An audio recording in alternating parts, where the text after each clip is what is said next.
other enemy. They try to make us suffering. Make sense? They try to make you suffering. Guarantee that they succeed. But when your own emotion try to make you suffering, they 100% will make you. They never miss. So that reason, we really need this protection of the Dharma from these inner fears. I think when our inner fears, inner defilement is a, what called the eliminate, then outer all the obscuration is go away. Yeah. So there was one Indian Mahasiddha.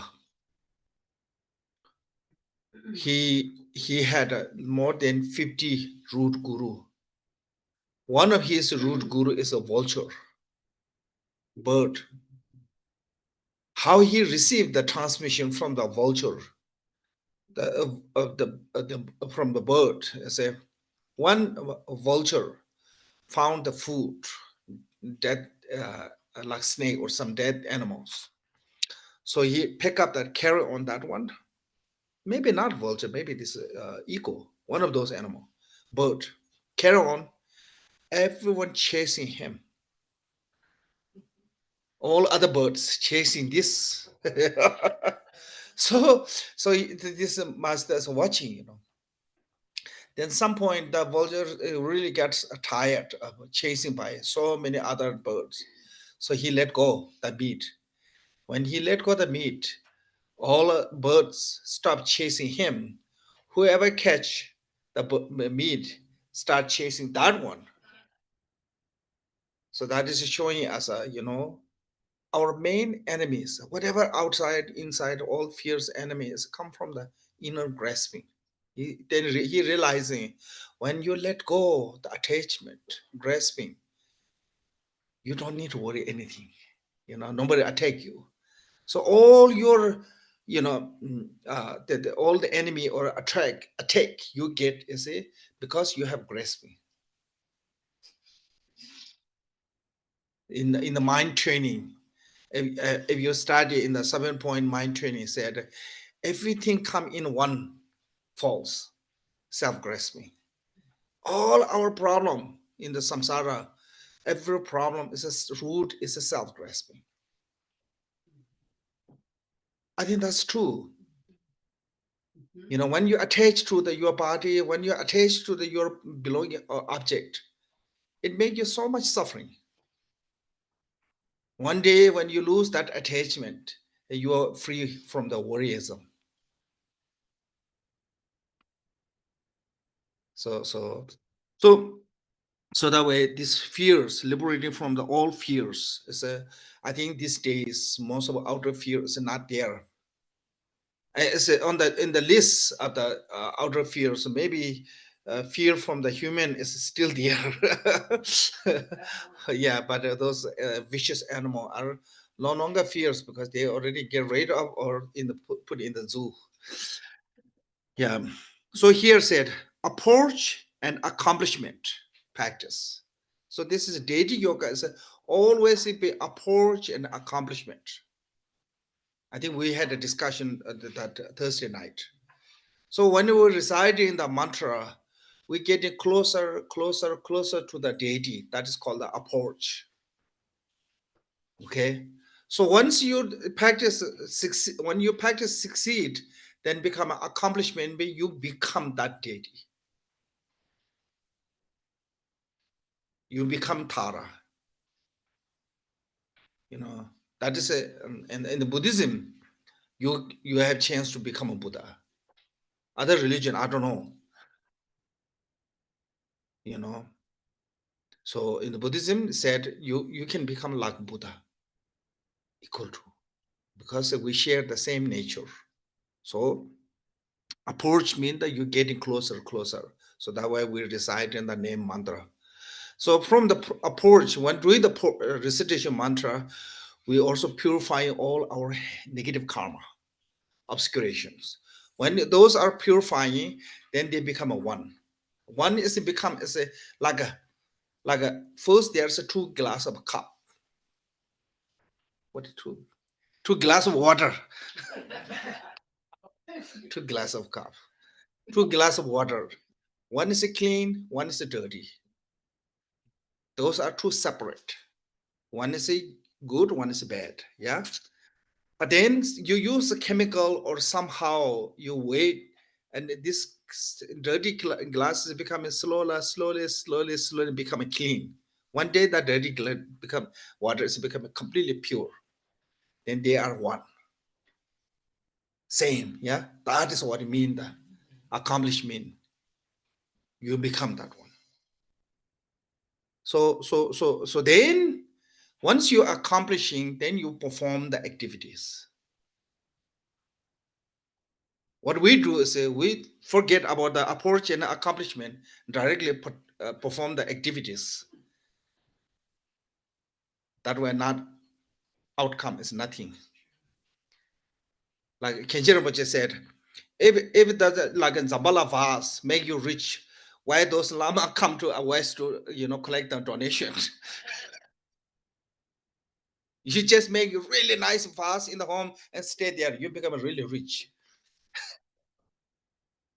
So that vase is true. Everything is true. What text said, vase can make you rich, but only it work someone who accomplish. If accomplish one do that one, and those vase work. We call the wealth vase. Yeah, what call this? Zambala vase. Yeah, same is long life pails. If some accomplished one give you, it definitely increase your lifespan. So that reason, this is a really important approach and accomplish. So first we become approach to the deity. Then once you approach, you become inseparable of that. That is called the accomplishment. Then you perform the all other enlightened activity, pierce by magnetizing, increasing,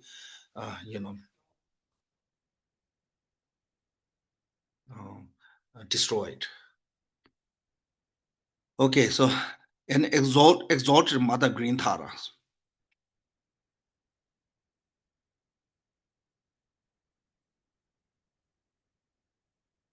Exalted. So I think Jizun, Tibetan called the Jizun. Jev means the Lord, Zun means the very disciplined one. So this is Tara's name, Mother Tārā. So why is we call the mother? Because she is one way. Mother means the wisdom. Mother gave the birth. Wisdom gave the birth of enlightenment. She is embodiment of the all enlightened wisdom. One way. And two way also, only few deity you can see they are representative of the all enlightened activities. One is like a Avalokiteshvara. You can see Avalokiteshvara 1,000-arm one. They have 11 face. 11 face is 4 colors. Top one is a blue color. Then have a 3 color, have 3. So those are white one, yellow one, red one. These 4 color are symbol for enlightened activity. White is a peacefying activity. Yellow is a increasing activity. Red is a magnetized activity. Dark blue is a wrathful activity. Same thing is that green case, isn't it? No. There's I think the blue. Blue for the top one. Yeah. Green, white. Sometimes green sometimes it's different. So normally they mean that this means the green one is have to be increasing activity. Yeah. Sometimes also say green one is a wrathful activity. They come. So this is different. Okay. So either way, the Avalokiteshvara's one body representative of the all enlightened activity. Same way Tārā have 21 Tārā. 21 Tārā is a 4-color divide. White one, yellow one, blue one, I think red one. So you can see in the image here. So this image is a symbol of enlightened activities. You can see the photo here, yeah. This is all enlightened activities. So that is a few of those deity have this. So and another way also Tārā is called the embodiment of all the enlightened activities. Tārā is also manifestation of the embodiment of all enlightened activities. So that reason Tārā is a really sweet, liberator. Anyone can call her name, protect you from any kind of fears. Okay. So then get inside the text, said homage to the guru and deity. Now in the Vajrayana, guru, deity, your own mind have to be inseparable. You have to always see those three are inseparable. So when we said deity yoga means the you and deity become inseparable. Yoga meaning of the yoga means the union become inseparable. Guru yoga, it means the guru and you become inseparable. So that is, you have to learn how to practice. Through the practice, one day you become inseparable. Okay, so and nature is we all share same. Deity's nature, our nature, guru's nature are not different. So they have to be one. This is that way. The Vajrayana is called the Palayana. Have you heard? Palayana is a Sanskrit word. Pala means the fruit. Yeah, fruited vehicles. Yeah, sometimes called the resorted vehicles, sometimes called the fruited vehicles. Because you already transform into the fruit of the result, you become a deity within the path. That is different from the sutra.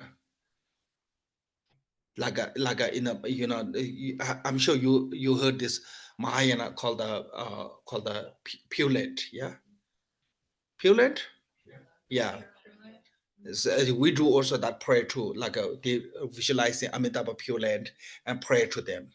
In the Mahayana, you have to visualizing mandala is outside there somewhere, and you pray to reborn there. In the Vajrayana, you become mandala. Wherever you live and whatever you're practicing, that is the mandala.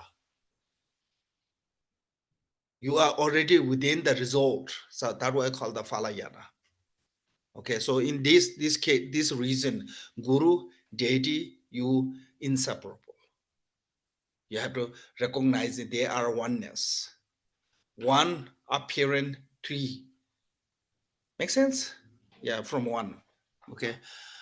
A prostrate to the lotus feet of the exalted giver of the goddess. This is talk about the Tārā, who has a emerald colored body as a magnificent like the Mount Meru and resplendent what is with all the major and minor mark of the perfection. This is a sadhana was composed by request of the devoter. So this sadhana is wrote by Holiness, I think second Holiness Chungsan Rinpoche. There's two famous called the two Tenzin, Peme Tenzin and Chogi Tenzin. One is Chezan Rinpoche, I think second Chezan Rinpoche, one is the second Chungsan Rinpoche, Holiness. So this is wrote by Holiness Chungsan Rinpoche, one of the reincarnation of the Holiness Chungsan Rinpoche, Degun Chikyense. So because of some monk from the Yerga monastery, they request him, so he wrote this one. So this, based on that, this morning we did empowerment from the Degun Dharma Rizhichata, first Chungsan. He wrote all the composite 50 deities empowerment. Based on that empowerment, he wrote this sadhana. Okay. And this next one is you can read. I think not difficulty. Now we go to the refuge. First, take refuge. This is a preliminary practice. Every every practice divided into three, okay, called the preliminary practice, actual practice, and dedication or conclusion practice.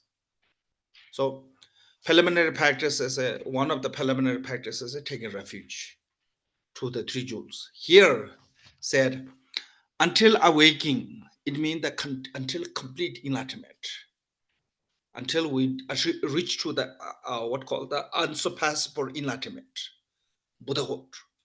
You need to take refuge. Until you reach to the enlightenment, you need a guru. That way, why Tārā have Amitabha on his crown, her crown. So called normally we use as a lord of the family. Actually, Amitabha is her teacher. Even the 10th woman Bodhisattva, they need a teacher. Avalokiteshvara, 10th woman Bodhisattva, but you see Avalokiteshvara have Amitabha there. So that's a teacher. Okay. So said, so until we need the enlightened support until we reach to the Buddhahood. Even the last minute of the 10th Bhumi, before become Buddha, they need great support. So that way I said, until awakening, this is totally awake from the complete enlightenment. This is sometimes we call the great awakening, sometimes called the unsurpassable enlightenment. That's the same here. Okay. I in all being infinity like space. So we all in the Mahayana, you have to visualizing you and every sentient being in the Vajrayana and Mahayana, every sentient being practicing together. You're not alone. You have to think as all class of sixth class being of the sixth class, all with you. Okay, they practice. It's come later. It's how to do this. Space. Take refuge at the lotus feet of the exalted Mother Tārā, the essence of the triple gem and the mother of the Buddha. So, Tārā is the essence of the triple gem, essence of the three jewels, Buddha, Dhamma, Sangha. Okay, now question is, when we, last night I said, Buddha is the only one, teacher of the Buddha is the only one, Shakyamuni. Now, this is the way it's a Tārā. So you have to know this way. When we're practicing Tārā, we no longer here. We are mandala of the Tārā, in the Pure Land of the Tārā Pure Land. In the Tārā Pure Land, principal Buddha is the Tārā. When we're practicing Cheresi, we're no longer here. This is the mandala of the Shakyamuni. We are in the Cheresi's Pure Land. So principle of that Pure Land is the principal Buddha teacher is the Cheresi. So that reason, when we're taking refuge, we're no longer in this place. Make sense? Okay, so that reason, Tārā is the representative of all the three jewels. So here, actually, you can visualizing something like this. Before they recite this mantra, visualize in front of you a field of refuge. Okay, central is Tārā. Central is Tārā. Then the above of the Tārā is the Buddha Amitabha and all the lineage guru. Then right side of the Tārā is the what called that? I think you can visualize it as a three jewels as a Dharma, and left side of the Tārā is a Sangha. You can visualize that way. But then they are surrounded by the Buddha, Bodhisattva, all the enlightened beings completely feel it's like a cloud, completely feel space, and we're taking refuge. When we're taking refuge, Tārā is the embodiment of the Buddha. Tara's mind is a Buddha. That way, Tārā is the embodiment of the Buddha. Tārā is the embodiment of the speech because the Dharma, because Tara's speech is the Dharma. And Tārā is the embodiment of the Sangha, because Tāra's body is a Sangha. You have to see that way, the 3 jewels. And also you can say Tāra's body is a guru, Tāra's speech is a deity, and Tāra's mind is a Dakini, 3 root. Yeah. So it's because you said that Tārā is in her Tārā Fiorala. Yeah. She's the main Buddha. Yeah. And Chandra is a prison, Chandra is a Yeah. Yeah. So this is why when we invite them, we're not invited. We go there. We come in that mandala. We are in that mandala. So inviting is a little bit different. That is come later. I will explain. We become there. So we have to visualize it. So that we call the palayana, mean that you already in the result. You know, if we inviting, we are not in the result. We are on the course. Make sense? So you have to be there in the mandala. You're already there. Triple Gem and the mother of all the Buddha. Why is called the mother of all the Buddha? This is a crucial point because the Tārā is a symbol of female. Female is a symbol of wisdom. Wisdom is a mother of the Buddha. Why? Without the wisdom, method alone cannot eliminate us from the samsara. Like a compassion, for example. No matter how great compassion you have, cannot free from samsara. Because compassion is also part of the conceptual thought. So what can make us completely free from samsara is wisdom. Only wisdom. So that way, Panjana Paramita is called also mother. Why? So it's not like we're not talking about that Buddha is born from a female name called Panjana Paramita. It's not that way. It's a symbol of like we are born from the mother's womb, not from the father's womb. Okay, same way in Latin, being born on the womb of the Panjana Paramita. It means that through the realization of emptiness. So Tārā is why is we call the mother Tārā. And one is that one. Two is also she had like mother figure love to everyone. You know, mother's love have no measure. Unconditional love. I mean, that one is also generosity also have that. But generosity is a symbol of a method. So generosity through the method alone cannot give you nirvana. Because a method is a conceptual thought. So if you want to be nirvana, you have to realize in the emptiness.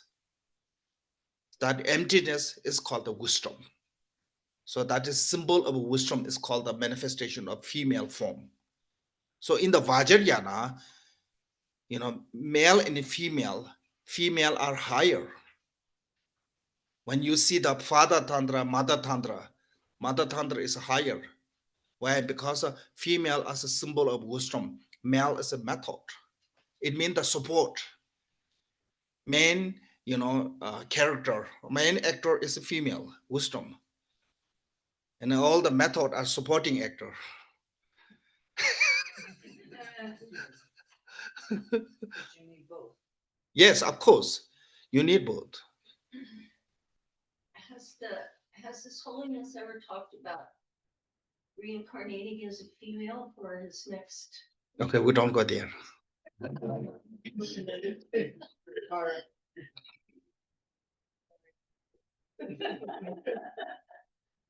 That's no point to we to talk. Why? Because this is 100% his choice. Yeah, and 100% lay people who in charge of who would recognize it, their choice. No matter how much we talk, nothing going to change. So we just stick with this. Yeah. Yeah. I mean, one thing is in Tibet, we have some Tugu, female, really successful teacher.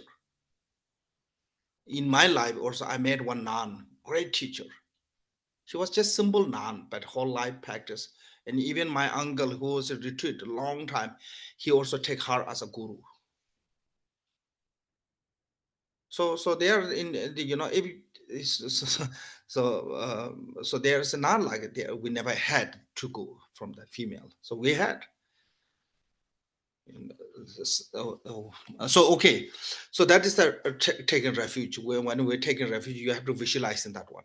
So once you took refuge, you can leave the field of refuge as it is, as then it becomes a form of a protector, rest of your practice. Or you can, after the recitation of the prayer, then you can dissolve them to you. These both are okay. You can visualizing that, must visualizing. Once visualizing, take refuge to the principal deity of the three jewel of the Tārā, Mother Tārā. Then Tārā dissolve to you, or is as live as a kind of form of a protector, protecting you. Either way is okay. Then once you took refuge, now refuge is the motivation. Now here in the Mahayana, you need to generate the bodhicitta. Because without the bodhicitta, no matter how high practice you do, you only gain realization of the maybe become arhat. One day, Adisha was really disappointing, feeling in Tibet. So some of his disciples asked, "What happened, Master?" And he said, "Oh, I have one student in India. He is a Guya Samaja practitioner, one of the highest yoga tantra. But today he become arhat." So I think when lack of a bodhicitta is the essence of the deity yoga practice. His Eminence Lamkir Rinpoche said, without the bodhicitta, if you practice the deity yoga, maybe peaceful deity can be reborn in the God realms. If you practice the wrathful deity, you have a really good chance to become an evil spirit without the bodhicitta. Then we have lots of story in Tibet. Great practitioner, some are been long time practice, but then later they become a little bit, cuckoo, and they become a spirit. And that kind of a evil spirit taming is a very difficult, because they know all the part of the practice. They know how to visualizing. So there's a way to wrathful perform the burning them, okay, ritual. Because they know how to follow that one, they know how to escape from there. So very hard to tame them, because they already knew all the Dharma. So he said, His Eminence said, if you're practicing without the bodhicitta, you have a really good chance to reborn in the, good one. Is maybe you can born in the God realm. And if you practice the wrathful, have a really good chance to become an evil spirit. Would Nyondro, like completing Nyondro? Not alone is also not really enough. It have to be bodhicitta, have to be. So it will not help in this case. Yeah, they did this what I'm talking about. He didn't want to complete, even he did a 3-year retreat. He became retreat master. This particular I'm talking. Then when Chinese come, he become really supportive for the communists, and then he died really badly. Yeah. So I mean, earlier life he was a great one. From there's a 7 monk retreater from the monastery. He become best one. Later life he become one the evil. So that way, then his practices help him to become a great evil spirit. Give lots of problem in my hometown area. Many people got sick. Many people died because of this spirit. Why does it happen? Why? Because you say the change happened in one person's life, right? First he was a great practitioner, and then Yeah. So that way, this is my guessing. Is it? You can practice lots of mantra and become a powerful, but no bodhicitta, no wisdom. Then that power is become evil. So this is we can see this way. All the evil people are really smart. None of idiot cannot become evil. If you're stupid, you cannot become evil that like that. Vicious.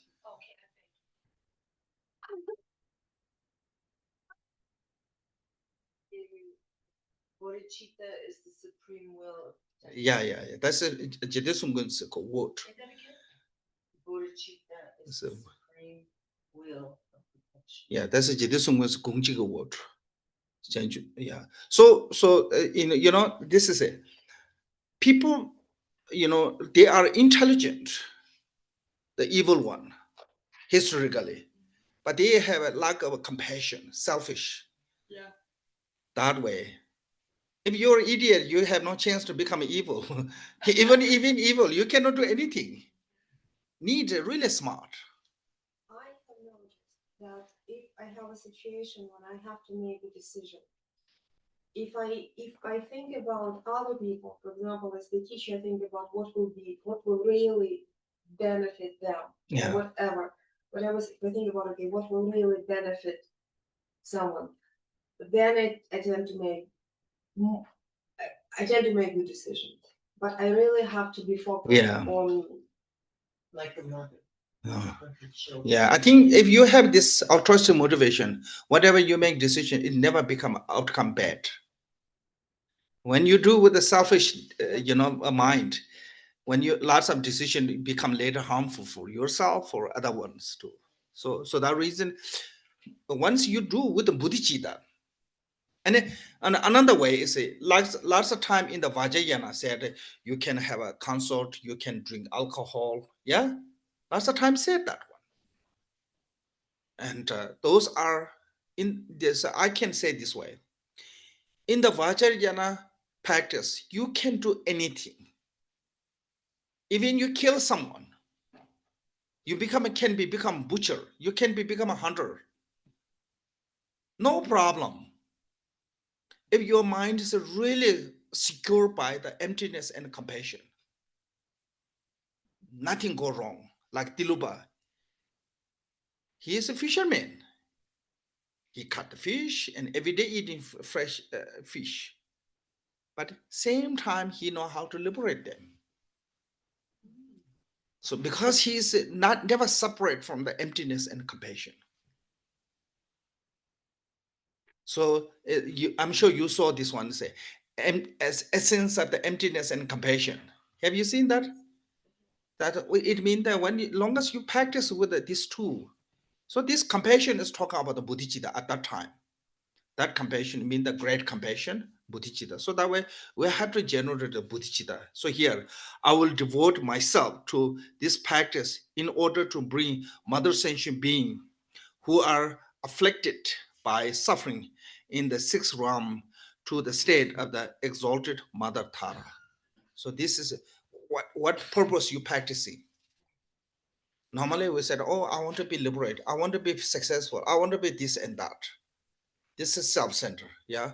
Here in the Vajrayana, we have to practice for the sake of the mother sentient being.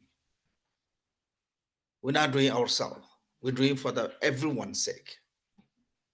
So this is called the altruistic motivation.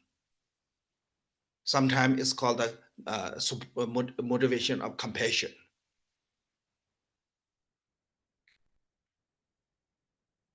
So say, I will devote myself. So not order to become myself enlightenment. He said, order to become being mother sentient beings.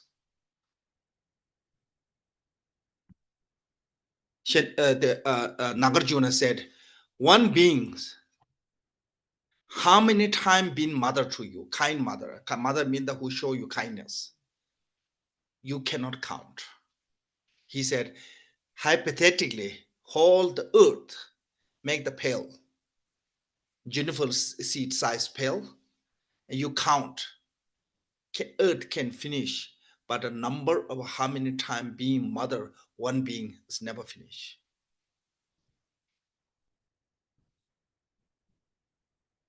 So that is showing us how many times we receive the kindness from them. This is not just only one beings. Every sentient being have been that long, because we have no beginning. We don't have a record of when we started the samsara. Samsara, there is no beginning. So from the beginning, let's to until now, every time we have to born, every time have to be somebody take care of us to become adult. You know, most of the beings, they never born as adult. They have to be nurtured by someone to become adult. Sometimes we forget that. Oh, I'm independent. I have to take care of myself.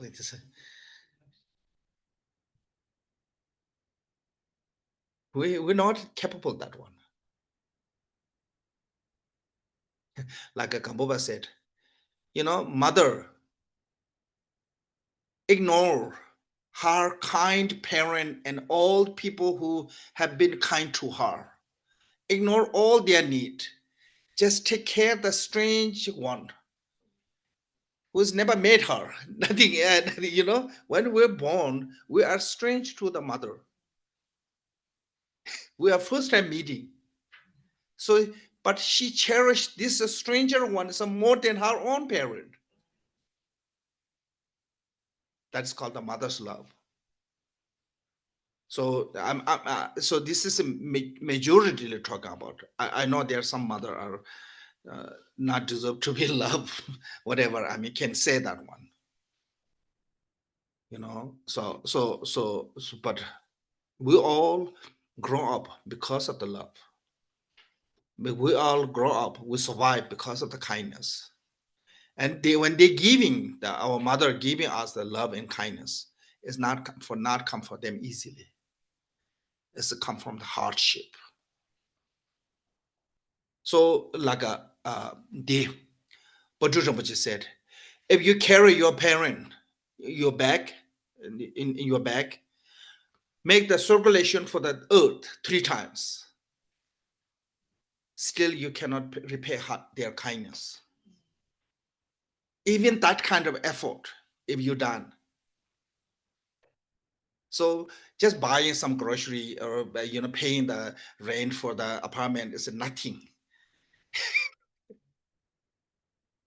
But he said, if you bring to the Dharma parent, so basically said through the Dharma you can fully repay the kindness. Because why? Because through the Dharma you can liberate them permanently from the suffering. So I think that reason we have to be benefit of mother sentient beings who are afflicted by the sufferings. It means that they are tortured by the suffering. They are misery by the suffering. In the samsara, you're not going to find anyone free from suffering.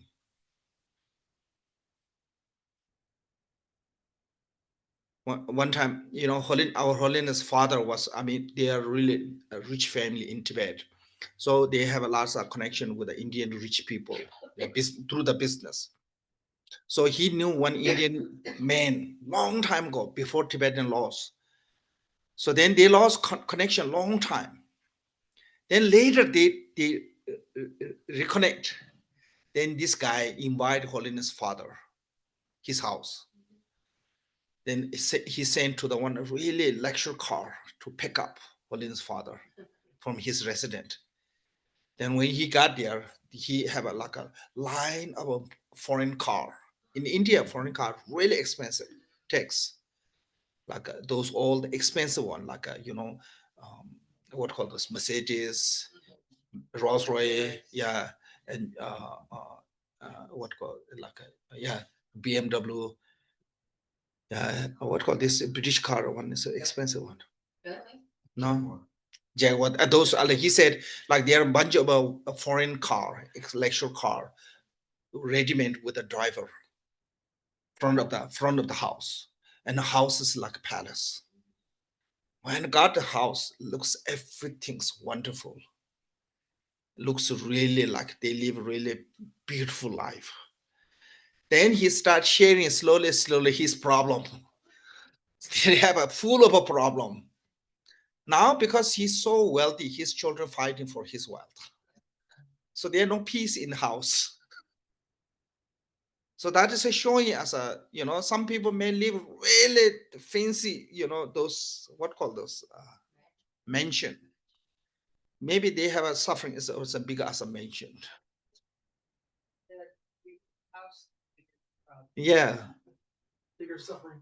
Mm. So that way, that is showing us in the samsara, any sentient being not free from suffering. Everyone have a suffering. So we have a responsibility. Why we have this responsibility is like if there's a 4 civilians, one becomes successful with financially, that person have a responsibility. What ethically? I'm not talking about the legally, ethical, morally, that have responsibility of looking after the 3. No, not morally. I'm talking about the morally. Yeah, I mean, then if you are immoral, then I don't know. But just morally, like I heard this one even here. One is become successful, other one is really miserable. Then people criticize on the successful one. Oh, he and she become really successful, but her brother sister is really, I heard about the Madonna, something like that. So I saw the article.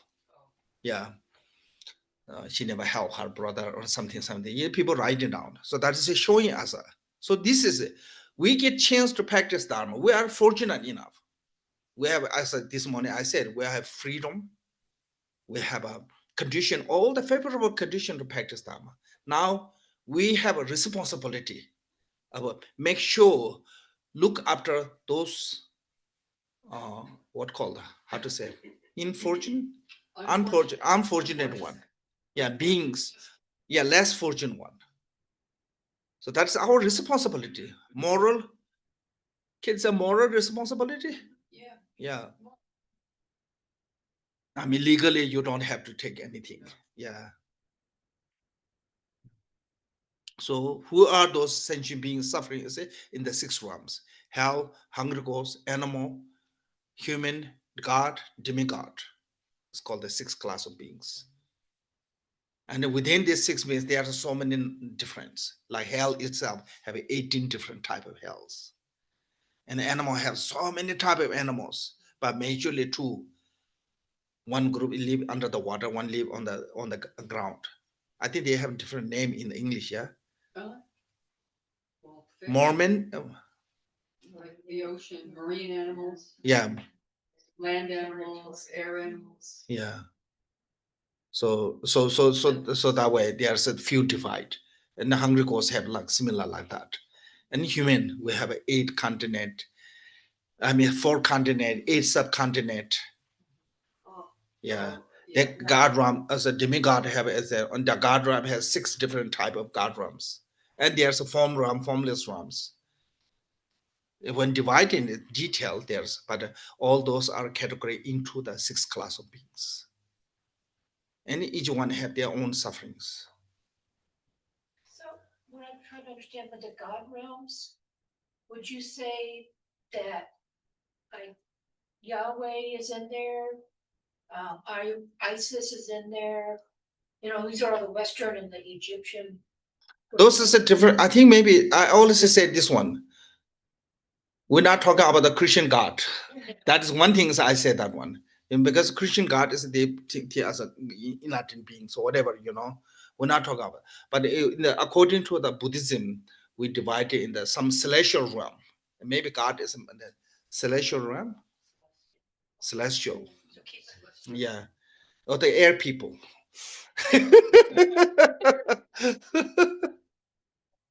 Yeah, in the cloud. Well, that's So those are called the 6 realms, 6 different type of beings. Okay, state of the exalted mother Tārā. So we want to bring every sentient being to her state. So how we bring? I say you have to get there first, then you can bring them to there. So that way, when you're practicing, your aim is to achieve the Tārā. For what purpose? So that way you can bring them there.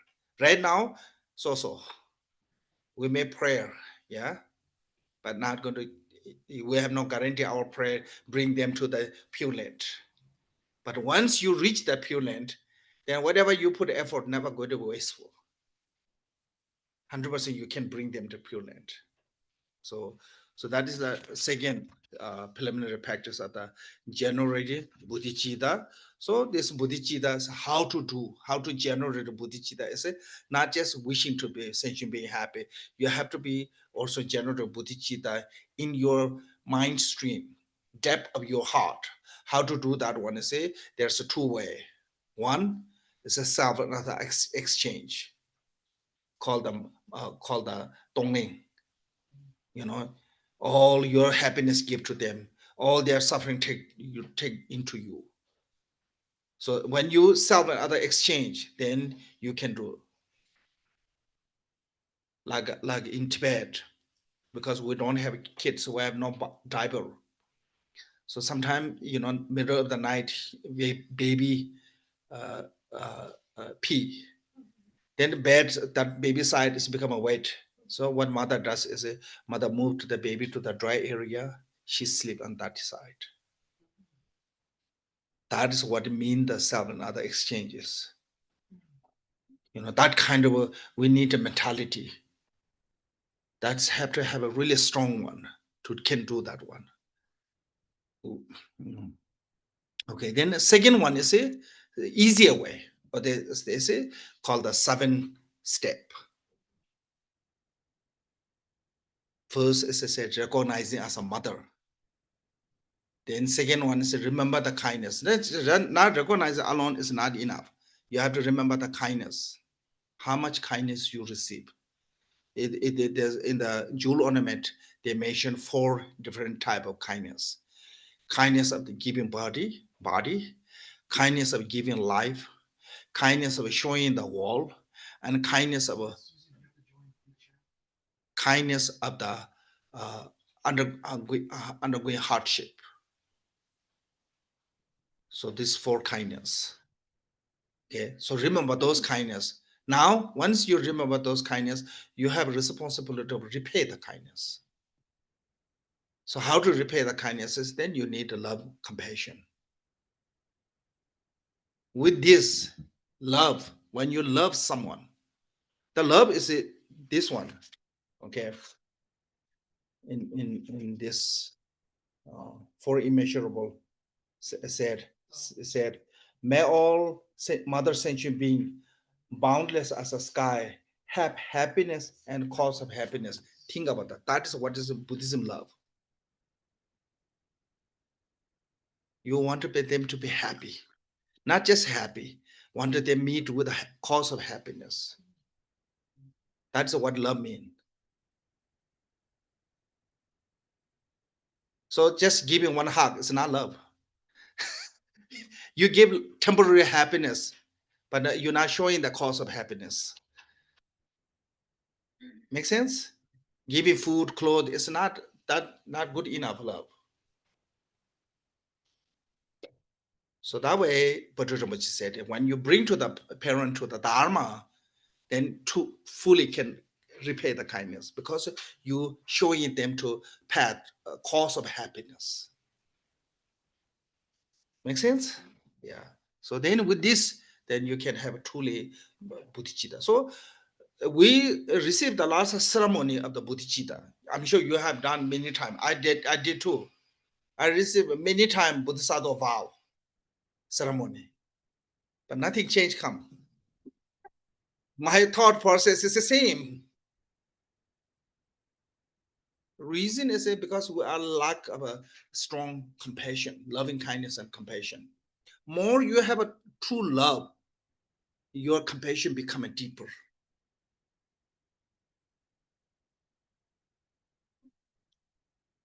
So we need this loving kindness, compassion, then you can have a true bodhicitta. Okay. Then there's one called the Tārā offerings. Sprinkle yes. vase water into the white Tārā and recite. This is called the white Tārā, sometimes called the outer Tārā. This have to be made with the called the 3 white and 3 sweet. So it means make sure not involve any kind of a meat, alcohol, garlic, onion, that kind of a impure material or really bad smell food. So for Tārā only white, like vegetarian fruit. Yeah, nice yeah. looking, good smell. Yeah, vegetarian fruit. I think also vegan cake, cupcake, those are vegan, what called the biscuit. I think those are okay. Even even without eggs. Yeah, no, no. No blood. Yeah. So normally said the three toma made by the white toma is made by three white and three sweet. Yeah. What? Give me examples of white. Flour, milk. Yogurt. Yeah. Flour. No, yogurt, milk, butter. Three white. Three sweet is a honey, sugar, miles or what call this, bro? Molasses. Three sweet. So, yeah. That's also normally said that one. But I think for this you can use any kind of fruit, but not fruit that have a really bad smell like a durian. I think it's not good. They're really sensitive, those spirit. Yeah, you never taste that durian, yeah? What is it called? Durian. Trend. What's a trend? Asian fruit that You don't want in the house that fruit. What is the equivalent of that we would know in English? It's a durian. Raspberry? It's a kind of like same as a jackfruit. Oh, jackfruit. Yeah, but really thorn. Okay. Very stinky. This is like same as a what call this kimchi. Smell really bad, taste really good. So I think those maybe because the spirit really sensitive. The fruit, the smell, and the impure things. You can do water, you can do flour, you can do fruit, you can do the any kind of like a made by Zamba or like a barley, but make sure not involved. So I think vegan cupcake is good. Yeah. Because they don't have any. Yeah. vegan. So either ways, what does white torma mean, that one? Okay, not involved with any kind of meat, alcohol. Because a certain spirit really sensitive. You have to be careful. They're really sensitive. They are like a human being. When they're happy, they can do anything. But when they get upset, they will become really evil. Like puppy? Yeah. Yes. So where should you put them? You have to put on the shrine. Yeah, on the altar. Yeah, yeah. And the toma, whatever toma, fruit or anything, never put on the naked place. Have to have a plate. Oh, so that's right. Yeah, all offerings the are- plate also must be like a gold, silver, or bronze, but not the metal. Not the metal and not brogging. And not what? Not brogging, like plate, even the plate, not brogging, not crack. They're really sensitive, those things. So metal is too wrathful for them. They cannot come. Yeah. So this is, yeah. Anything. I'm writing one about the Dharma, one book article. Yeah, almost finished. And I'm working on some other things. I'm going to make one together, one book. Huh? You have a recipe to make it. Yeah.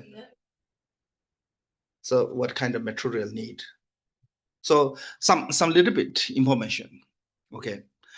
Then it said, this is called the removing the obstacles. All the impure is removed by the obstacle of the Dharma. Then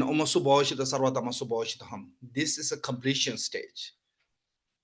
It's a meditation on the Mahamudra, meditation on the Dzogchen.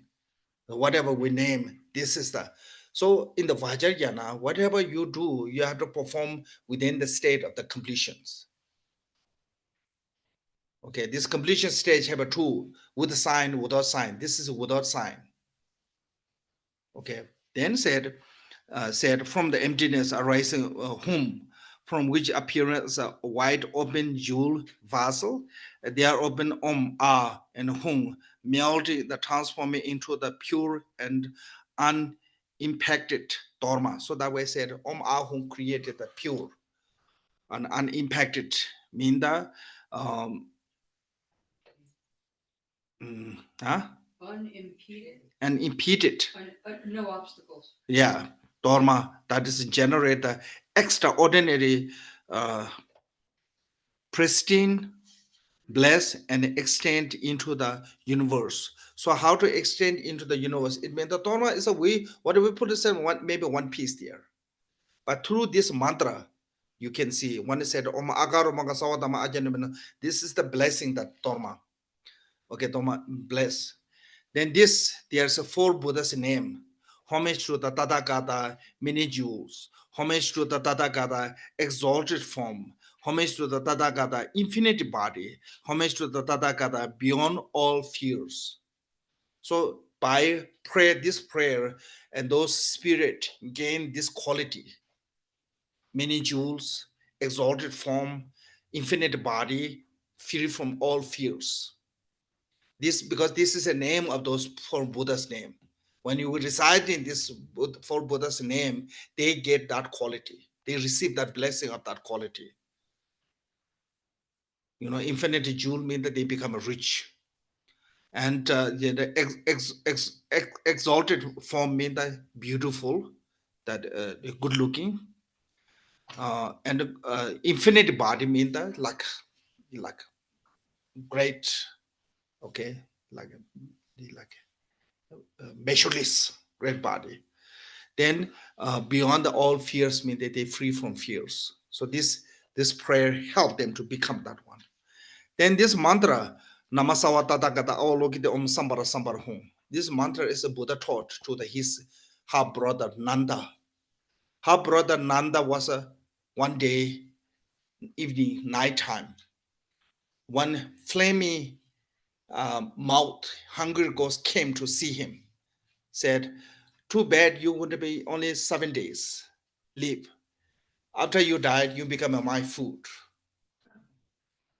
So then he was really scared, and he said, there's a way to escape from this. There's a way to I can free from this untimely death. And hungry ghost said, yes, you sure, if you're offering to the like billions of the dharma to the hungry ghost, then he there's no way to can do the billions of the Ganges river. That number is humanly impossible. So tomorrow morning he went to see Buddha. He was really afraid. Now he could live only 7 days. And Buddha said, don't worry. There's a dharana that when you recite the mantra, when you recite this mantra, it will be one dharma can become a trillions. So then Buddha gave this mantra. So this mantra, it increasing number, countless. Namasawa Tathagata Avalokita Om Sambara Sambara. This one is you can see in the Gaja Institute's small offering, the number 4th one. It's the 4th one, yeah? I think the 4th one. Yeah. I think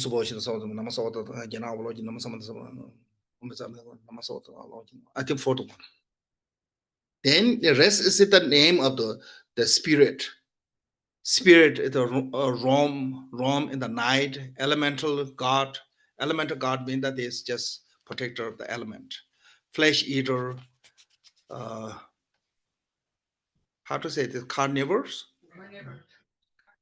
that devours raw meat, various essential creatures, and the spirit that dwell in the dead trees, and other gathering being of all them are over this dharma. So this means that some spirit live on the trees, some spirit, so they think that is their home. Some spirit live on the mountain, like Mount Everest. I don't know that's what kind of language, but the Tibetan we call the Jomalama. Actually, it's Jomalhanga. Jomo means the female, Tanga, 5 deities. Those 5 sisters, Milareva's student, female, 5 sisters, each one have their own mountain, as that is their home. The Mount Everest is one of them. So some that is, they feel that is their home. So that has become some like a, I don't know, in the West I never hear that much, but in Tibet, like sometimes people, when they cut the tree and they get a really bad disease, sickness, because you destroy the spirit home. Yeah, so either way, so those lards they live there. So made of the flesh, bear, radish, fresh rice, and various fruit. Take pleasure in the gift, tame your harmful thought. So this is actually look like it's talking about the, now this is talking about the outer dharma. Outer dharma is all the flesh and alcohol and those also involved. But in Tibet these days nobody make that one. We use the word, but it never make with the flesh really. And from now on, commit yourself to our good practice dharma. Be good and practice dharma, lay practitioner, and adorn with the worldly decorator, or the uh, celibate with a perfect vow and self-control. Spirit who refrained from the harming other are the true retinute practitioner of the virtue and pure conduct. So anyone, this is not talking about the spirit. Anyone, if you want to be good practitioner, first your step is to stop harming other sentient beings. Anyone, this is not only spirit, even human being, us. If you want to be good practitioner, first your step, like a Gambuba said, if you cannot help other, it's okay. But you must stop harming. Because especially in the Mahayana practitioner, stop harming is the first step to help. Make sense?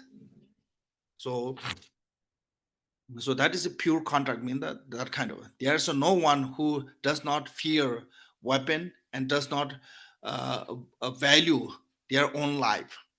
Taking your own body as an example, cause no harm to others. So here a little bit showing is wrathful. It's called the tough love.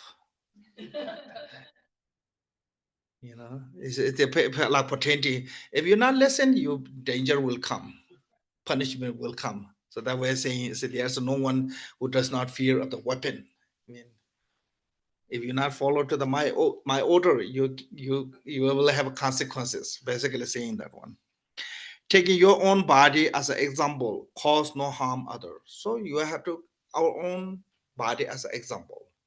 If you're not happy, someone making you miserable, that means that anyone is not happy. If you're not pleased by people scolding you, that means the other also not pleased by scolding by you. If you're not, if you're making you suffering by harming from other to you, that means the other will suffering when you harm them. You have to examine that way. Now that you are the banished, return to your abode. Abode. So it means the saying is if you cannot follow, continue practice with me, unless what you can do is go far away. That way I don't have a problem, you don't have a problem. And this called the 4 mantra of the protecting Om Subhani Subhani Jnana Jnana. This is a kind of will of protection. So this is called the send away obstructor with the 4 Hum mantra. Then second one is a blessing of the offering. This is important.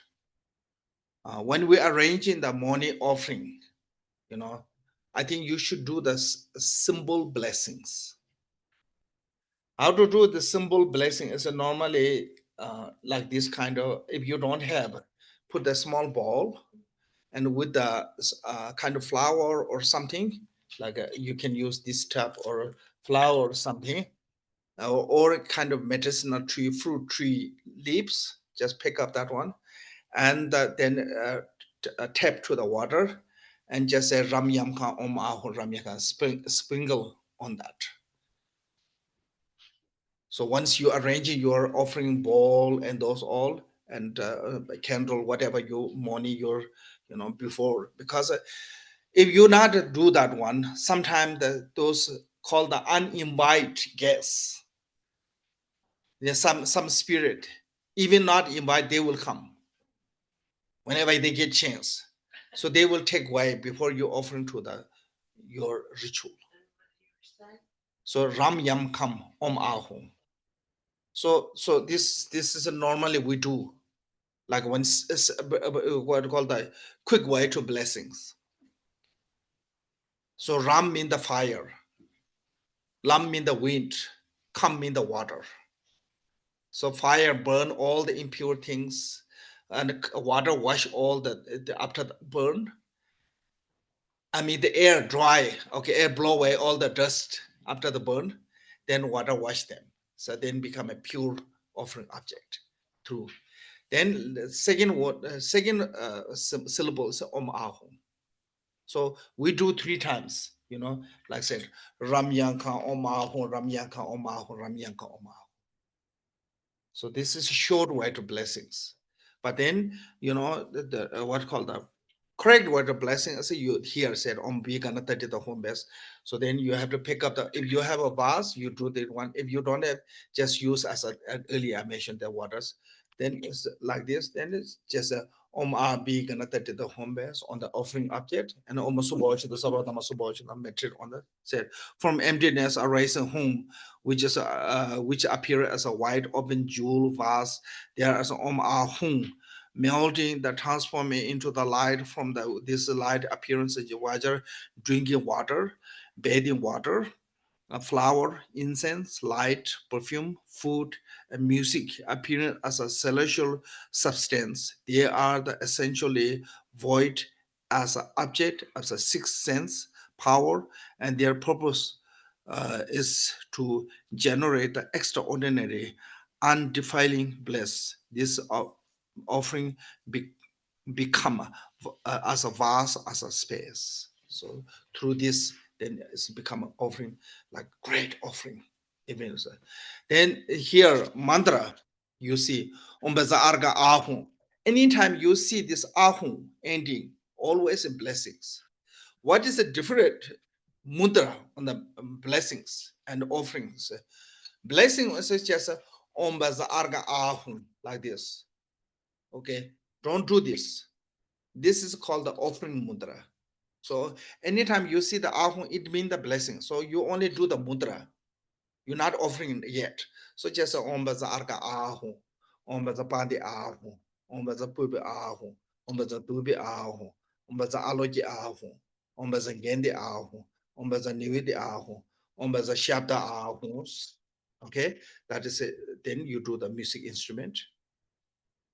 So this is a little bit different. Offering mantra and blessing mantra. Blessing is in here. Blessing is a come.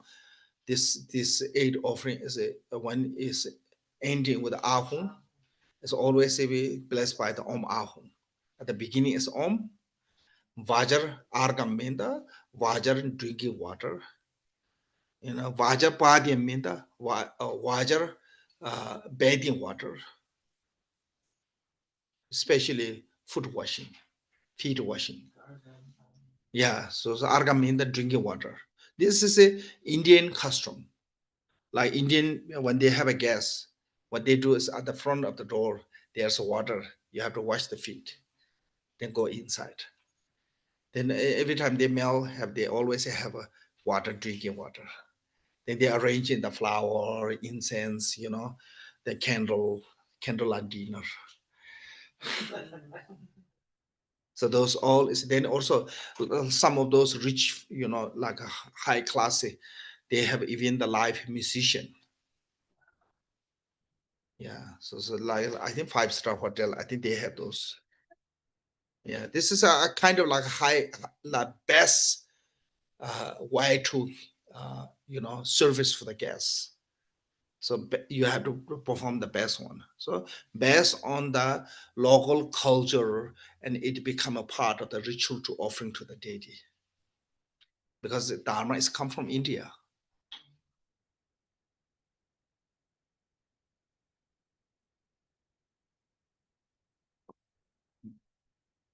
Then wheel of protection, visualizing the protector spear. Says, I appears once in the exalted Mother Tārā, seated on the lotus and the moon with the radiant saffron color whom moon disk at my heart. And the light shine from the above, below, and all round, forming the Vajra dome with the inner canopy, the Vajra ground, and it's an enormous matrix spread out in all the direction. Vajra net, narrow or arrow fill all the space in the between. So this is called the wheel of protection. It's like a tent. So all the mandalas outside of the mandala. So it's like tent. And that also tent is all the vajra and what called the arrow and a vajra. So then that time, this wheel of protection of vajra, this is not touching. This one is touching, yeah. Vajra have to be open and very sharp and all pointing out. And they are not empty inside. They have a inside. They have a small vajra, an arrow. They have inside. They have small, so completely sealed. That way I said vajra net and arrow fill all the space between. So whole the is completely sealed. Even the air not comes. So that is how you visualize in the wheel of protection. Did Vajra come from Hindu tradition? I don't know. I don't know. Does it come from Hindu or I mean, like there's a have related to the, but I don't know in Hindu they use Vajra or not. Have you seen? So that way I don't know Hindu use or not. In the Buddhism in the Vajrayana we use a lot in the name, but I'm not sure Hindu they using or not. So that we have to check on that, investigate. I don't know. Is it come from the Hindu or is it Buddha? Come from the so. So either way, and the light shine from the above or below. Oh yeah, okay. Outside is enclosed by the Vajra fence, surrounded by the single orb of a blazing wisdom fire and a vibrating protection spear expand extensively. So this is a protection. Will of protection is like a so. Don't think as a like you living under the small tent. Don't think it's a vast, completely open. You see the mandala there. This is the mandala. So you see the round. There's a small photo. This is called the eight cemetery, eight yogi, eight tree. There's eight. This is called the eight direction, four direction and four counter direction. So then in middle is the four square mandala, yeah. So this wheel of protection, the tent is between these two. It's not see in the image, but when you're visualizing all the cemetery and they are outside of the wheel of protection. Okay, there's a wall, the cemetery. That is outside the mandala. Wheel of protection is between the cemetery and mandala itself. So it is not come, and when the painting it not come, but when you're visualizing, you have to visualize in this one wheel of protection, like tent. Underneath is Vajra. You see the mandala, you see the each direction, Vajra come out from the foundation. This is called the Vajra foundation. But Vajra can be Vajra, wall, and those are not see in the image. Because if you put that one, then the mandala is a cover. Cannot see the mandala that way. But you have to visualize it that is there. Can you see there between the lotus and there's a vajra? Sometimes this is have a vajra is outside. Should be is inside, but most of people write it outside. Never mind. So we don't go there. So this is what is you visualizing? Okay. So that when we talking about the mandala, it's a mandala is not talking about a small like temple. Mandala is talking about the whole universe. And outside of that universe is a will of protection. So this will of protection is why we need to meditate. Is it one, protect you from the obstacles when you're practicing. Two, protect your samadhi not lose. Your samadhi, your meditation, and all those not losing.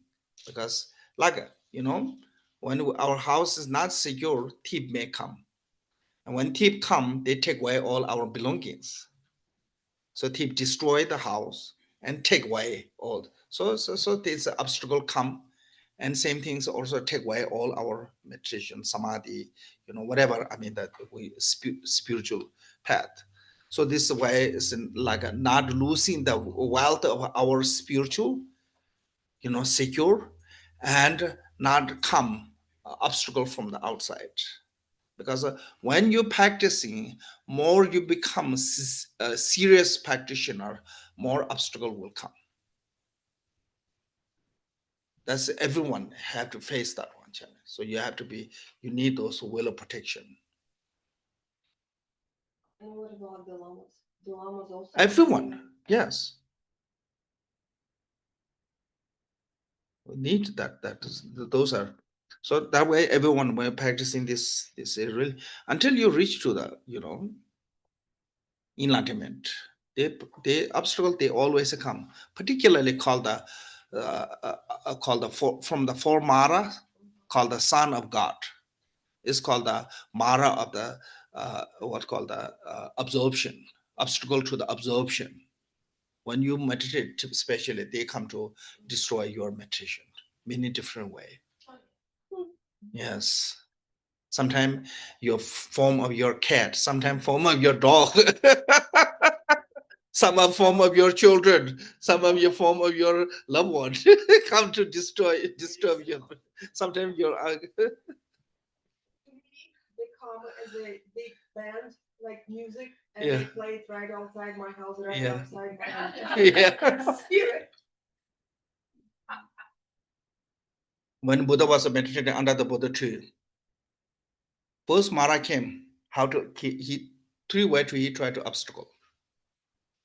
He tried to obstacle with the um, attachment. No ignorance. First is ignorant obstacles comes. How ignorant obstacle comes? He give the false message to the Buddha. You are under in the tree, relaxing here. Back in your home, your father, mother died. Devadatta took over the whole kingdom. Your people are really suffering. Why are you sitting here? That's because it's a false message. It's called the obstacle from the ignorant. Disinformation. Yeah, then Buddha first thought he had have a little bit attachment to his wife, angry to the Devadatta and care, what called sad for the people, but immediately he realized, oh, this is obstacle. He not follow with that. Mhm. So then Mara couldn't obstacle to Buddha with the ignorant. Then the second one is he did attachment. Sent all his daughter said, you have to perform really elegant and attractive dance around the Buddha. So they dancing really beautifully, half naked body and around the Buddha. So Buddha was under the meditating tree, under the tree meditating ugliness. Then they slow became really old. So that is how Buddha victory over the Mara mean. So that Mara couldn't disturb him from this beauty, basically attractive one. Then last one, he had no choice. What he did, he sent all his army, start throwing a weapon to the Buddha. This is called the obstacle of the aversion. Yeah. Then Buddha meditated compassion. So that way, like Lord Jita Sangha said, bodhicitta is the will of protection. Buddha started meditating compassion. So all the weapon, they throw the mountain, all those like what's called the volcano fire ash and all those whatever, greatest weapon. But when you reach into the close to Buddha, all become flowers. Because Buddha was meditating compassion. So Mara tried to be attained 3 times with the 3 different technique based on the 3 different afflictive emotion. Buddha not defeat. So that way called the Buddha's name is called the victory over the Mara. So that way we have to be Dharma practitioner careful. Sometimes Mara come really friend form. Said, why are you doing it here? Go to the Las Vegas. We have a fun. I have a friend like that. Yes. Seriously, she wants to, she says, yeah, it's good that you meditate, but you know what? It's also good sometimes. And then she tries to get me to go shopping with her. And if she doesn't, it's a whole way. Then you lose all. Yeah. I don't have the money. I lose my time. So that way, lots of different way to come to the obstacle for the Dharma. Reason is why he is doing this one, is it? Because when you meditate, you go to surface for him. Surface or what called higher than him? Surface, what called English? Like you pass him. Surpass. Yeah, you're surpassing. He doesn't like that. So that way he deliberately, people who meditate, they come to obstacles. That kind of different form. So you need to be careful. So that way, this reason we need this kind of will of protection. Meditate. Okay.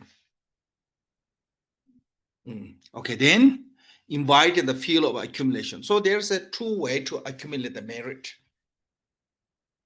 We are until 4 o'clock, yeah? Don't you want to take a break? No, take a break. And then we stop at 4:30 to 5. Okay, you want to take a break Take a here? break. Okay. Bazan Sado Samaya Mano Balaya Bazan Sado Tenu Badista Sudu Jaya Membawa Subo Kayo Membawa Anurado Membawa Sawa Sidi Membra Sawa Gama Suzame Zetam Shriya Guru Tadangadam Bezama Membezam Bezamba Asamaya Sadu. Okay. Okay. Now next one is a accumulation. Saraha said, ultimate or emptiness realization is come through the 2 accumulation of the merit and the guru devotion. Okay, so we need to accumulate the merit to realizing the ultimate nature. I think this is like this. More we accumulate the merit, less our defilement or obscurations become. Less our obscurations become, we see closer to the ultimate nature. So that reason accumulation of a merit is important. So there's a 2 way to you can accumulate the merit. One is called the accumulation of the merit with the pure feel. You understand? Pure feel. Yes. Yeah. Feel. FIEL D. So pure feel. So this one is the accumulation merit with the pure feel. Say what is it? Yes, I manifest as an exalted mother from the tomb at my heart. Emerald color light radiate throughout the cosmos of the billion world and inviting the transcendent mother and her retinue, Buddha and Bodhisattva. So basically, this you visualizing yourself as a Tārā. From your heart, there's a thumb syllable, green in color, and from that radiate light, and from the all the threefold thousand universe. This threefold thousand is they said cosmos of the billion world. This is a one system. I think similar like a galaxy. One galaxy. One galaxy is a field of a liberate of the one Nirvana Kaya Buddha. So that way, so from there to transcendent mother of her retinue, and the Tārā and all her retinue, and Buddha and Bodhisattva completely in front of you, invite. Then said with the Vajra magnetizing mudra. Vajra magnetizing mudra is normally we always carry the Vajra and bell as a symbol of a method and wisdom. Okay, Vajra as a symbol of a method, and bell as a symbol of wisdom. Then we do this two finger like this, come like this. Okay, Vajra Samanza. So we do this one. So it said, Om Ayatara Saparivar Vajra Samanza. Aryatara mean the noble Tara. Saparivar mean the all the family. Family mean the retinue of the mandala. Vajra Samanza. So we do like this. Vajra like hook. This is like shape of hook. So like hook. So that time you're visualizing the hook, Vajra hook. Put the Taras on the necklet and bring the deity toward you. With this, so it said, Om Ayatara Saparivar Vajra Sama Za, with the hook. Then Om Ayatara Saparivar Pema Kamalai Sadaminda, sit on the lotus seat. Then you have to do Om Ayatara Saparivar Pema Kamalai Sadam. Say, please sit. Once you invite. Then once you invite and when you offer the seat, what you do? You have to offering. Now here's the offering. So you have to say, Oma Ayatara Sapare Ware Argam Partiza Soha, this snake. This time is an offering. So Argam Partiza Soha. Okay. Then same is Oma Ayatara Sapare Ware Padyam Partiza Soha. Okay.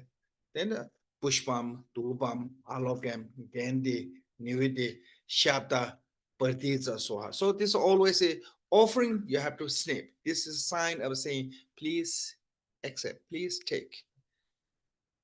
So we bless the offerings, then we protected them from created the connection. Yeah. Yes. Now you invite him. Yeah. Yeah. Within the in the protection. So we don't be. Yes, they are there all within this canopy. The well protection. Okay, so you offering to that this. Then the praise said, homage and praise by the exalted Mother Tārā, who liberated from all misfortune, and at those lotus feet are all the Deva and Asura bow their crown in reverence. So Tārā, say, even though those powerful God and Asura, they are really powerful compared to the human. Even they bowing their crown to the Tara's feet. So you pay homage to her and said, exalted mother. It means the exalted mother of all the Buddha. Now, here, this is we invite.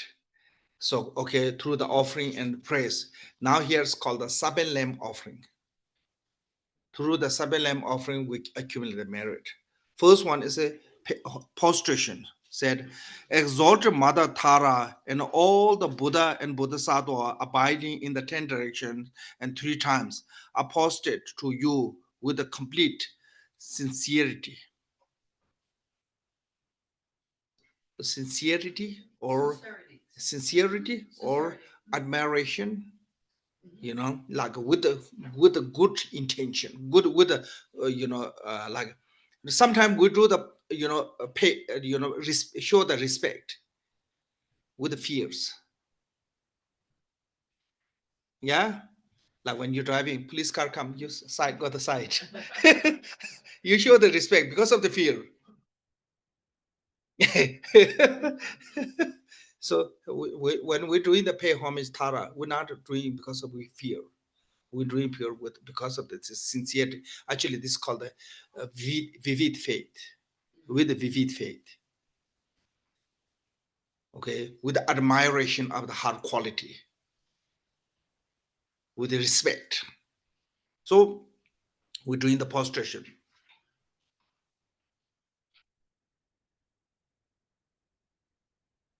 So this prostration, there's a body prostration, speech prostration, mind prostrations. Body prostration is when you join hand, this is prostration. When you bow down, this is prostration. And also we have a 5-point of body touching called the short prostration. And those are the prostration. So basically show the reverence or respect from the physically. Then from the speech, prostration is saying all the good quality. It's called the praise. Speech prostration. Mind prostration is a devotion, with faith, eager faith, trusting faith. Those are called the mind prostration. So body, speech, mind, you do the prostration.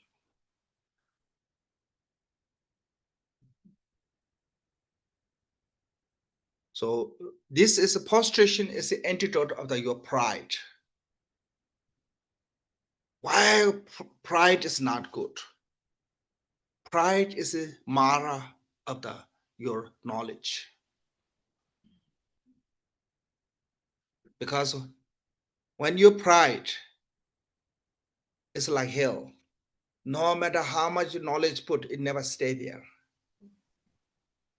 You can experience when you go to someone teaching with the pride, you never learn anything. Because you always be question asking, you always rejecting, you say, oh no, that's not true. No, this is not correct. You're busy with how to against it with that. You're not absorbing anything. So you never learn anything. So said, pride is like a hill. No matter how much rain, never stay water there. Water run, roll down. So that reason said, pride, what called the arrogant one, is like a knowledge is like a mara, obstacles. Was that Naropa's main obstacle because he was very young one? Who? Naropa. Is this why Tilopa like had to really? No. He wasn't pride. He was from the beginning to he was really humble. He was doing anything what Tiluba asked. Even Tiluba not ask, he doing that one. I think she's saying There was a before, student when in that Naropa was that was like that. Naropa. Ah. And Naropa's like, oh, I know these words. Oh, that is before Naropa. Yeah, that's before Naropa. Oh, Yeah. And then Yeah. she cries. Yeah. That's before Naropa. Yes. So and there's their way to say is even you do the practice like generosity, morality, even those practices become mara with arrogance. Yes, yeah. So it's become a negative. So that is if you do for the fame. Yeah. That is what's mean that you it's become that generosity is not become why it's saying is with arrogantly doing is a mara is because if you do for the fame or some of those reason, any kind of good deed like according to the generosity or some of those, it's become a negative. Yeah, so you have to get a good intention, like in the jewel ornament said, generosity with a pure intention, pure material, pure method, pure recipients. So that way, this is a particularly prostration is a antidote of our generally they are all of them, 7 lamb are of accumulating the merit, and particularly into our ego. Okay.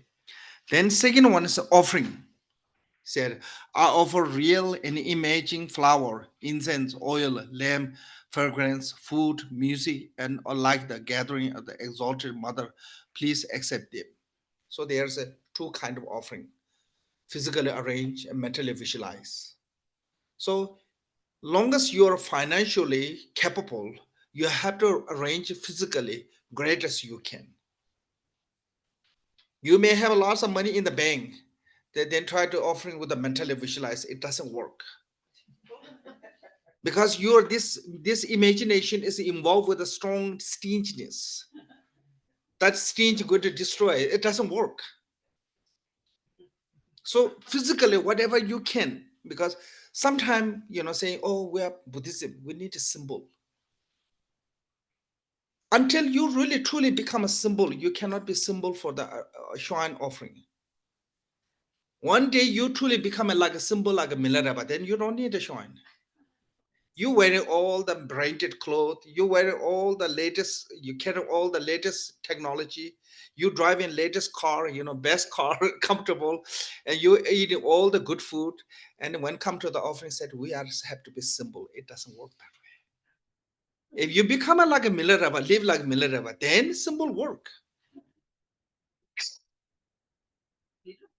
Yeah. Living in a cave eating. He have only one clay pot and one fire metal that make the star fire, and one cotton, what called the shawl. So for him, even the just a handful of dust is become a great offering. You didn't have to pay rent. Yes, yeah, that way. So I mean, what I'm saying is, if you need all those, then don't say, "Oh, offering should be simple." So even you cannot offering half of your expensive, unless maybe quarter of your expensive must be arranged offering. You have no problem to spending money for this life. Why you have a problem spending money for next life? Whatever you're offering there is the next life you will get back. This is your really, really good saving account. You know? So Kamboba said, this is a quote from the Buddhas, whatever you give to other is your. Whatever keep in your home is not your. Because if you keep in the home, like in your refrigerator, how many food there, you have no guarantee you will eat that tomorrow. Right. Maybe tonight your end, the end. Then you have no chance to eat that tomorrow. So once the original made the teaching. Well, we only that really belongs to us, which we have given. Uh-huh. Rinpoche said, it only that really truly belongs to us. We only really get Yeah, that yeah. which we. Yeah, that's why I said, when you really offering, you don't need a will. You don't need, secure. Next life you will get that back without a legal, agreement. So I'm just joking that one. So I think Adisha said, offering have to arrange in best way. Even your friend get jealous. Yeah. So friend means that somebody care about you. That means that you offering great day. But so this is based on your ability, your financial. If you have a financially enough, you try to offering whatever you can. Okay. Now, second hand, like a Milareva, have nothing. Then they can do the imagination. Everything's become an offering. You can visualize in like a Samantha Bhadra's offering prayer. Have you heard this one? Samantha Bhadra's cloud of offering, yeah? Yeah. What they mean that you visualizing Samantha Bhadra from the Samantha Bhadra's heart, radiate the 10 direction light.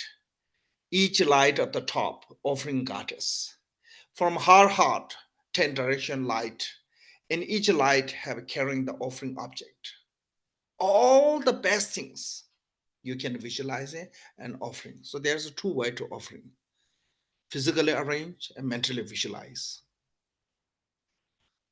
So we can repeat, so we visualize what. You can visualize the Samandabhadra, yeah, Samandabhadra. yeah. Or you, yeah, Male, Yeah. only you. yeah. Or you can visualize yourself as a Tārā. Or did we have visualized Tārā? Yeah, yeah, Light heart offering goddess. Yes. From your heart light goes and 10 then direction. carries all kinds of. Yeah, the top of the light have carrying the all kind of All offering object. Form, sound, smell, taste, touch, any kind of the all wonderful things that we use. We don't visualize ourselves as Tara or Cherry. Yeah. I think so. Yeah. Yeah. This is I use as a Samandabhadra because this is Samandabhadra's prayer, and there's So otherwise, I don't think so. Any deity you can visualize. Yeah. Or yeah, that's I think here is it that is better. Do that one. So any kind of offering. So this offering is a um,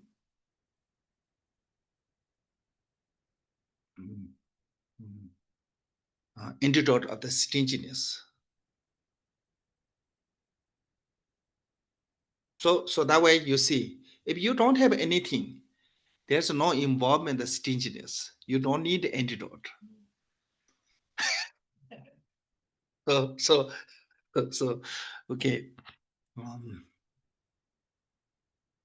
But I really don't like when people saying, oh, the Shanam should be simple. I don't like that. Long as you need, elegant, your life, you need Shanam also may elegant. Yeah.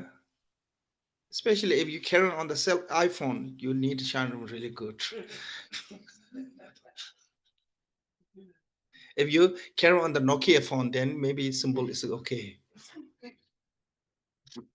Impossible, Khenpo. Now you can't because say like bank, work, a lot of things you have to have your phone because otherwise I can't even get online for my work. I have they are doing confirmation. I have Really? no, yeah. Okay, I'm not familiar with the My mundane life. students the same. If they show up without their phone, they can't get online. Really? Yes. Wow. Yes. Wow. That is called a what called a modern slave. Yes.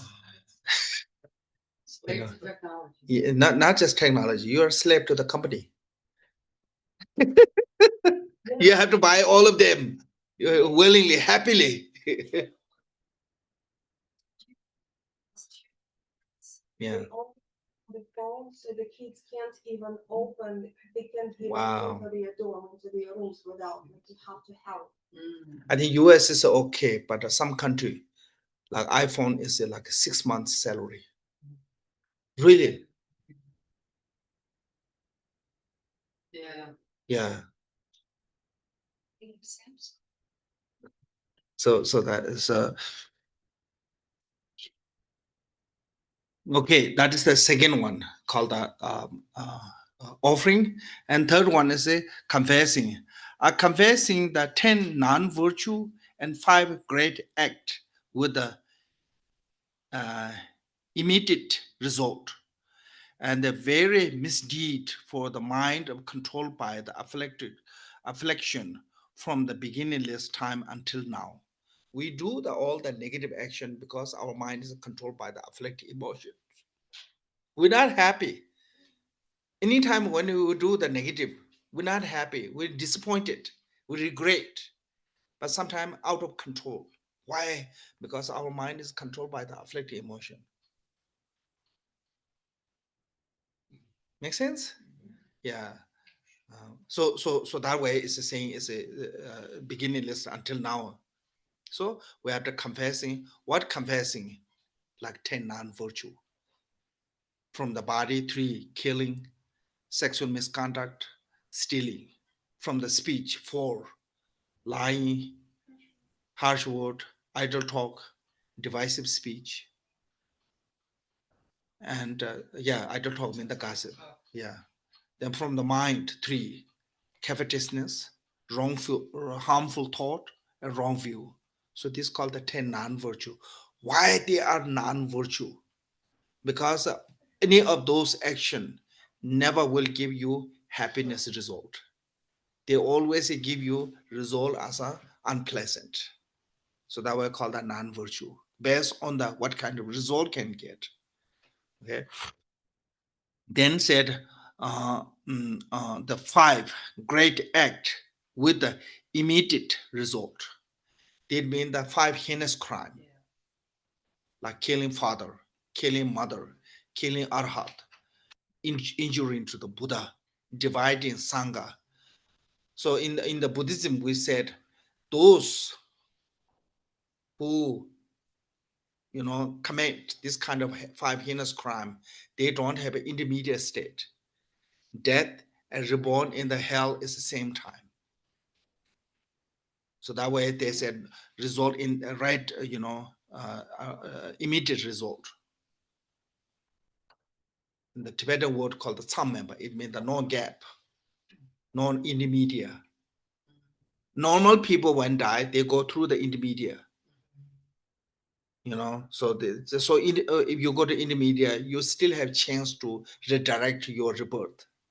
But this one, they have no chance of redirect your rebirth because there's no intermediate state. How bad is it if I am consciously wishing death to beauty? Huh? If I'm consciously wishing death, I'm wishing beauty in death. Honestly, how bad is it? How bad is it in karma? Putin, Russia. Oh. Have you? I hate to say this one, but have you heard the Captain Compassion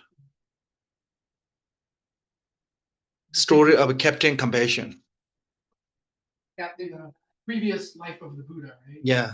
I mean, I don't. So just try to find that one, then you get your answer. The story of Captain Compassion. Because from here I cannot say that one. It's no good. But just find the story of Captain Compassion. Yeah. Yeah. So that's the different. So like,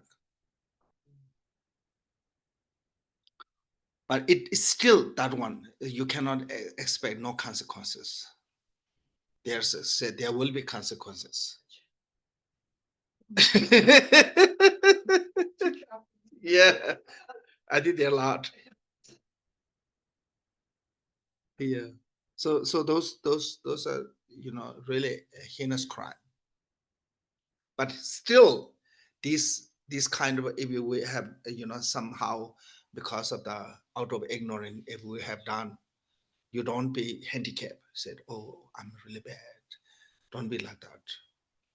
You still have chance to correct it through the purification.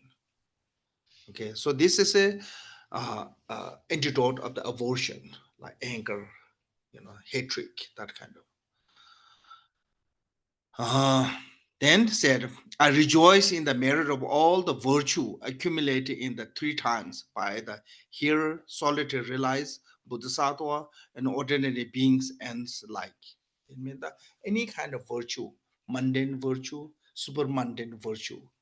Like what is super mundane virtue mean? That hearer, solitary realize. So hearer mean that they practice like a Four Noble Truth.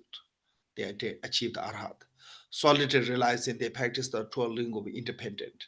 Then they get to the become half Buddha. It's called the Patija Buddha. Rasanje. Then realize and Bodhisattva. So this any of those three yana,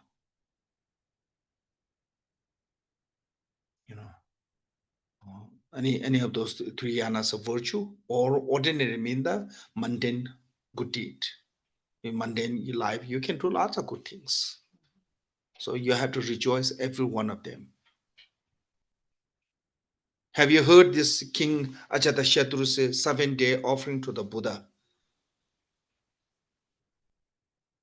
Yeah, so rejoice involved there. Story is King Ajatashatru at the beginning, he was really against with the Buddha.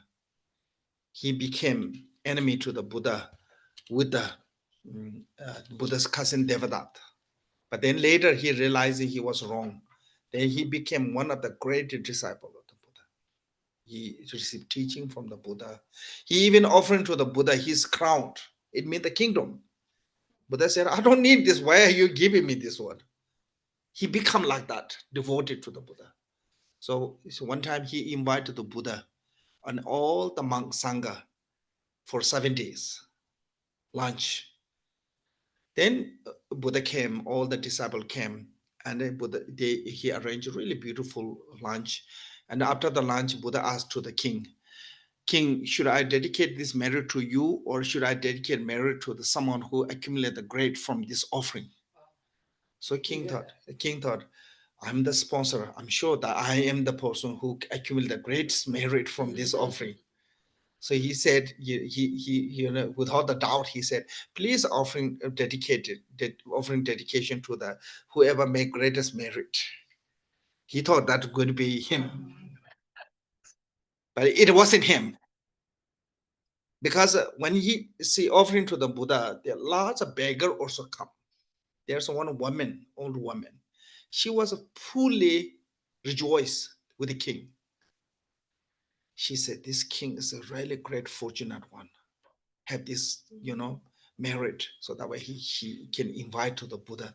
So she's purely rejoicing to the king. Because of her rejoice have equal merit to the king's offering, but because king have a little bit slice of pride, so that makes his merit is less. So Buddha dedicate to her. Okay, tomorrow is the same situation. Now he cannot change his, what called the way to answer word of action. He cannot change because he's king. He have to be really stable person. So Buddha asked same question. He have to give same answer. It is gone 6 days. The 6th day evening that he was really worrying. Said tomorrow is the last day. If I don't receive the dedication, I will never receive this merit. So then one minister said, oh, don't worry, I will take care.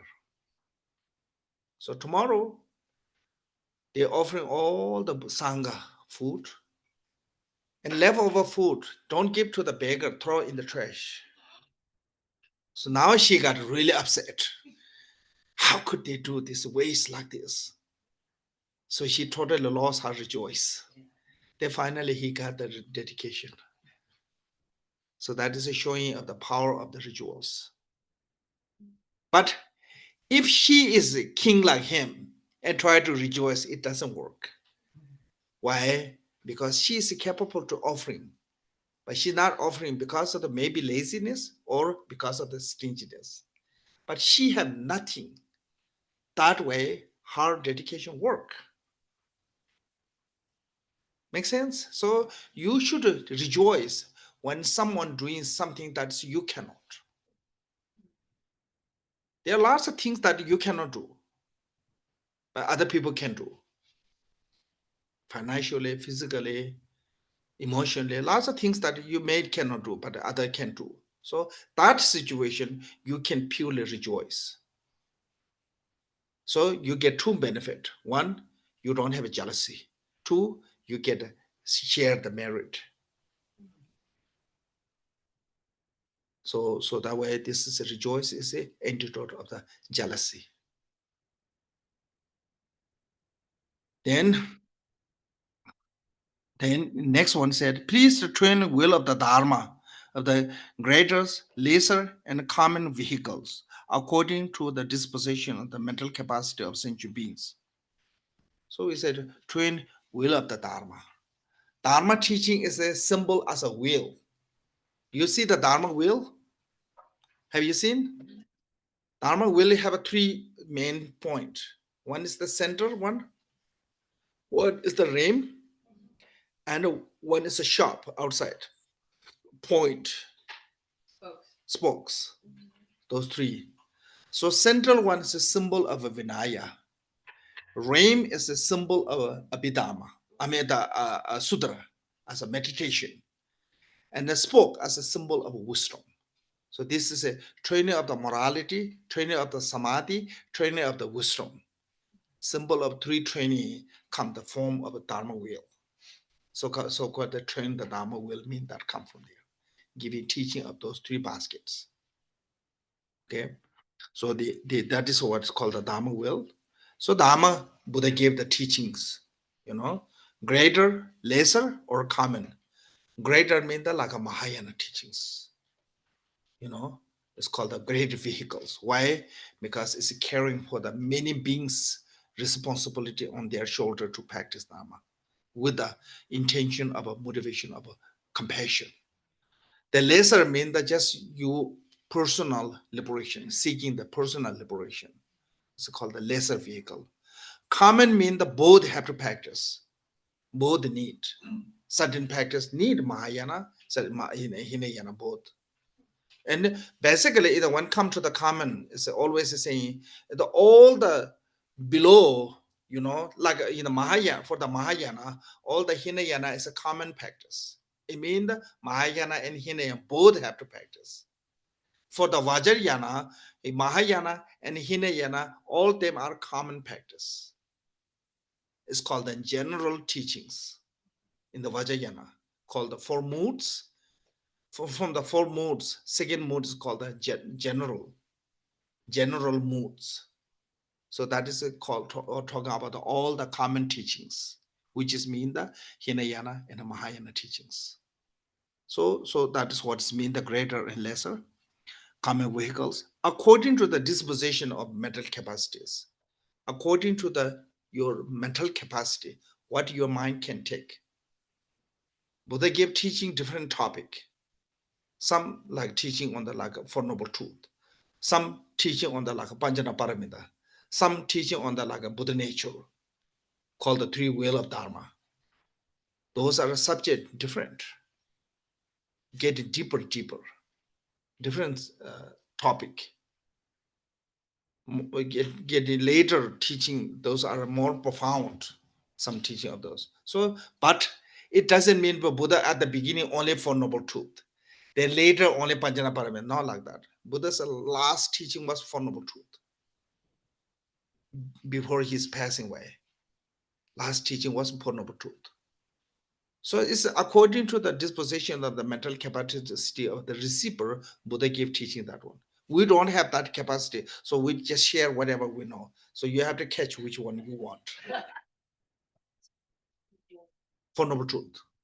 Yeah. And the first and the Last one also Four Noble Truth. When did he give Tantra teaching? He gave later. He gave later in life, but not exactly time, because Tantra is really sacred. So he gave only selective receivers. But Shakyamuni, our historical book, Yeah. he actually gave. Yeah. So Tantra is good practice. Even Yamantaka Tantra is also traces itself. Yeah, so everything's the Tantra is a trace from the Buddha, like a later shared by the Vajrapani and other, but all these received from the Buddha. Oh, so even if we count Vajrapani as the origin, he received it from. So in Vajrayana, we don't call the Shakyamuni Buddha, we call the Vajradhara. Yeah, because ordinary people see Buddha as a Nirmanakaya. Okay, then higher beings see Buddha as a Sambhogakaya. So Vajradhara is a form of Sambhogakaya. So in the Kagyu lineage, we don't have Shakyamuni, Vajradhara, Tilu, Naro, Marva. So the Vajradhara is a Buddha, the form of a Sambhogakaya. So Buddha manifests as ordinary people, Nirmanakaya form Shakyamuni Buddha. Buddha manifests as the extraordinary beings, higher beings, like especially who have a realization of the non-dual wisdom, which is the above the 8 bhumi. They can see the Sambhogakaya. We cannot see. So if we begin, Yeah. then by Dorji-chan, It's a Shakyamuni Buddha. Means Shakyamuni Buddha, Yeah. but he manifested in the Vajradhara, yeah, so Sambhogakaya form. Yeah. So like Tilupa can see Buddha as a Sambhogakaya. We cannot see. That way different. So all they come from the Shakyamuni Buddha. Tantra is, according to the history, Buddha, his one word said, in the future, I will give the Tantra teachings. So that way, Buddha gave a lot of teachings, Tantra teaching later. But one story, Buddha invited by the Uddiyana king, now is Afghanistan, king invite. So then Buddha, he requests teaching. He never had about the teaching of Buddhas. So Buddha started giving teaching about the renunciation, and he said, is it possible catch the wind with a, what call this? Net. Yeah, it's possible. Sun and moon fall on the ground. But impossible to me to become enlightenment with giving up all the pleasure. So then Buddha realizing he is, special, receiver. So Buddha manifests himself as a Chakra-sambhogara. And the whole mandala become Chakra-sambhogara. Then he gives Chakra-sambhogara empowerment there. Tantric teaching one time. But majority of Tantric teaching he gave to the Orissa, called Debun, near Orissa in the India. There's one state called the Orissa. Yeah. There's a Holiness Dalai Lama gave one time Kala Chakra empowerment, actually, that place. I forgot the Sanskrit name. Yeah, one time he gave. Okay. So that is what is different. This is the antidote of the ignorance. Then sixth one said, until samsara is empty, please do not enter nirvana, but gaze with the compassion upon the sentient being, drawing in the ocean of pain. So this means that until samsara is pain, please stay in the samsara to continually benefit sentient beings. This is like same as we offering the long life mandala. This is necessary because if enlightened beings, they feel like they no longer need there, then they take the Mahaparinirvana. They born somewhere else, benefit those beings. For them, time is really precious. They don't want to waste. So we have to show the interest of it. We need them. So that reason we have to offer mandala offering and this one. So this is basically saying don't take Mahaparinirvana until samsara is end. Like we have lots of reincarnation. That is because they not take the Mahaparinirvana. They continually manifest as a form of human to help sentient beings continually. So that one. So this is the antidote of the wrong view. Okay. Then last one is may all merit. I have a mass become the cause of awakening, and may I soon become the glorious guide to all sentient beings. This is a dedication. We have to dedicate whatever slice of virtue. If we dedicate the wrong way, then sometimes it can become a cause of suffering. How? Like if you dedicate it, become wealthy, become powerful in the samsara. Yes, you become that one. Then when you have a wealth, when you have a power, your afflictive emotion will increase. Your careless will become increasing. Because then you have a greater chance to create the heavier negative karma. Then long-termly, that merit result become a cause to reborn in the lower one. Why do high level, like in Darshan Rinpoche, when they take rebirth, right? We talk about Bodhisattvas as courageous. Why did he have to experience so much hardship in his 40 years of jail and all the war? He's a high, right? He's 8. How do you realize too?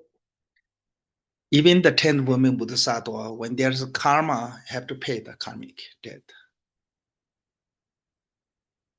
Jiddu Sumgun and Kunchi said, if they created 10 the women Bodhisattva, negative karma that they can be reborn in the hell, they will.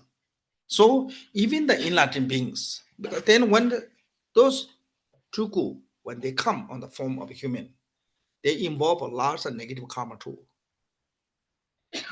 They involve lots of negative karma too.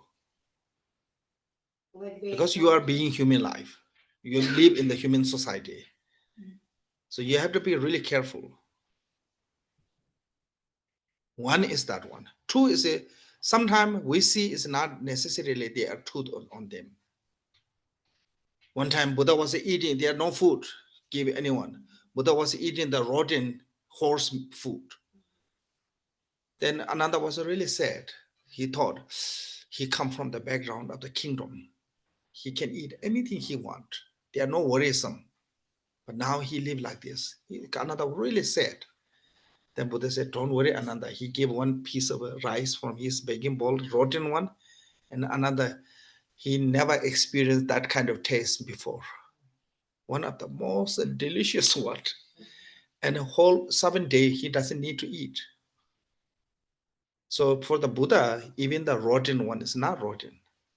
So that way, whatever we see is not necessarily that is for them, that is reality. So you cannot see as a, that everyone is equally.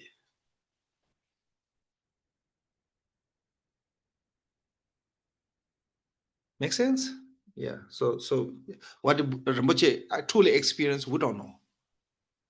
Maybe he really had a great joy there.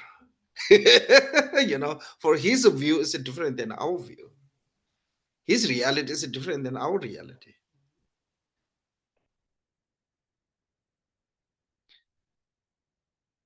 So that way he doesn't need to rely on the, substance.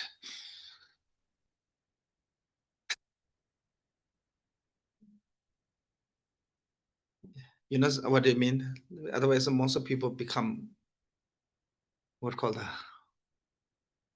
this trauma. no, Yeah, and they have to rely on the medicine. Lots of people have that kind of trauma. So how to handle is different. That way reality is different. Not everyone's same. If you feel not, then prison is also retreat is also prison. You cannot go out, you cannot see anyone, you cannot talk anyone. You're really isolated person. But if you know how to deal, that is a retreat. Same as a prison too. How you make your time there is different.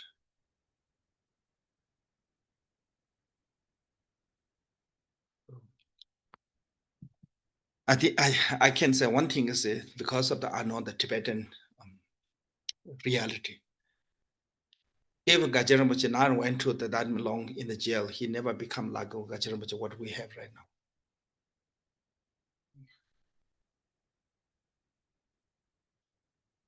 say that again. He's all those meditation experiences he learned in the prison. If he not gone in the prison, he never get chance to do those things. He's public servant from the sense he's birth. Yeah, even he doesn't know anything, but he have to go to get the blessings every day busy because he have to take care of the monastery. So he was 20 years, he's a carefree. He can observe only himself. So for him, that is much better than continuing in the monastery when come to the personal. So that way, it's our perception different. How you see, how he sees is different. I understand because before when I could spend a lot of time with him, I just so great that it's so cool to be next to him, right? You're just sitting your great bodhisattva. And now I have to do my practice for myself. Everything. My meditation, my motivation, my discipline. I have to do it all myself. Then said the field of accumulation dissolved into my heart. So this is called the accumulation. Now in this text, it's not mentioned here, but many times come to the called the accumulation of the merit based on the impure field. That is called the practice of four immeasurable: love, compassion, joy, equanimity. Because you meditate in love, compassion, joy, equanimity toward to the sentient being. Sentient beings are impure. Through the virtue of the love, compassion, joy, equanimity, you can accumulate the great merit.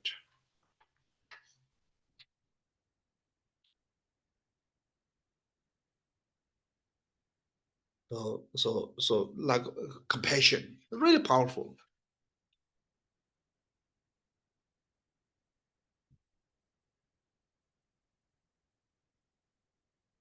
Asanga, he couldn't eliminate obscuration with a 12 years meditation retreat, but he purifying that obscuration one moment's compassion. Make sense? So compassion have great power. Through the compassion, loving kindness, compassion, you can accumulate the great merit. Buddha, Avalokiteshvara, when he was the first Bhumi, he received this great compassion mantra from the Tathagata drum sound. Namo Randraya, Namo Aya Jnana Sawa, that great compassion mantra he received from the Tathagata drum sound. When he recited this great compassion mantra, he became first Bhumi to 8 Bhumi. That is the power of the great compassion. So how they have that much great compassion? Because they have a strong loving kindness. Without the loving kindness, no one have a compassion. If you want to be true compassion, you have to have a loving kindness. So until now, this is called the preliminary practice. Actually, extend sadhana, can say extend sadhana, Yeah, extended la sadhana. long sadhana. Whole motto is in there. Refuge, Vajrasattva, Guru Yoga, mandala, everything is within the preliminary practice of that. So at the beginning, they don't have a separate Ngondu practice. I think later created the Ngondu system is like 100,000 systems. There are no such things at the beginning. I think later, because we become lazy, so that way some master skillfully they created this system, 100,000. So the number of where is 100,000 come is there. One of Vajrasattva Sutra said, if you recite the 100 syllable, one pointed mindly, 100,000, any negative can purify it. In the Vajrasattva Sutra said, based on that, then 100,000 system is come, 100,000 prostration, 100,000 mandala. This, but there's no actually preliminary practice. They don't have that kind of system. So always the preliminary practices have to go to every sadhana. You can see that, that these days in the West is a problem is because the time consuming. People don't have time to practice those sadhana, extensive sadhana. Otherwise, you see all those part of the extensive sadhana. Like you can do the Chakra Sambhara in Tigun Chakra Sambhara. You see all of them there, all the Mantra. So this is preliminary practice is really important in the Kagyu tradition. In the most of general Kagyuba always said, preliminary is more profound than actually practice. And the Lord Jidisungha said, others non-profound is my profound. Because others say, oh, this is preliminary, not important. Actually, it's more important. So why Kagyuba is saying is a preliminary is really, emphasizing more profound. Reason is like if you want to build a house, like especially you want to build a tall building, like what call those? Yeah, that kind of. What is the most important is a foundation have to be really good. If your foundation is not good, then those become like Chinese whole buildings falling down. Yeah. So foundation is really important. So preliminary practice is the foundation. More you make stable your foundation, greater your practice become. Make sense? So we finished today's preliminary practice. Then tomorrow we can go through the actual practice. Yeah? Thank you. 13. Lord to change, Kalababa, Narababa, Arba Melaraba, Mandu Gambova, Hamandu, Ba. please bestow on us such blessing of all the happy promise. By the Spirit you may achieve the all-knowing state, and may all the problem waves of birth, old age, sickness, and death, brought me by defeating all enemies, confusion, cause, suffering. Lord, you teach them in excess of time, where is unborn may it arise, where it is born may it not find, but ever be aspire higher. I pray that the Lama may have been helped all night. I pray that your dark activities spread far and wide. I pray that I may not be separated from you. As Manjushri and likewise Smatavajra realize the ultimate state of Buddhahood, I will follow in their paths and share the merit of all sentience. By the blessing of the Buddha who attained the three guides, by the blessing of the tree of the unchanging Dharma, by the blessing of the indivisible Sangha order, may the Dharma share their fruit. By the virtues collected in the times by myself and all beings in Tārā and Nirvana, and by the inner Buddha virtue, may I and all sentient beings quickly attain its highest perfect, complete Christ's enlightenment. May the teachers of the great Ratna Shri, who is omniscient Lord of the Dharma, master of his tremendous, continually increase through study, practice, contemplation, and meditation, till the end of samsara. In my whole Sanjay Namastaye Dhamma Surjam Jai Jai. Senpatu Chento Nama Sanjay Chaksempa Mekoti Dekino Sarpatu Mepari Dewa Shense Chawe Chinkamde Dashandine Sepultur Mata Kewa Janjiva Macho Paru Deru Kine Nyante Zanto Sho Dekedagi Monam Zampadi Chongchu Sanje Jangsan Tamche Ki Yemen Drupa Jinji Lap Tu Song Teyata Pansadriya Awa Purana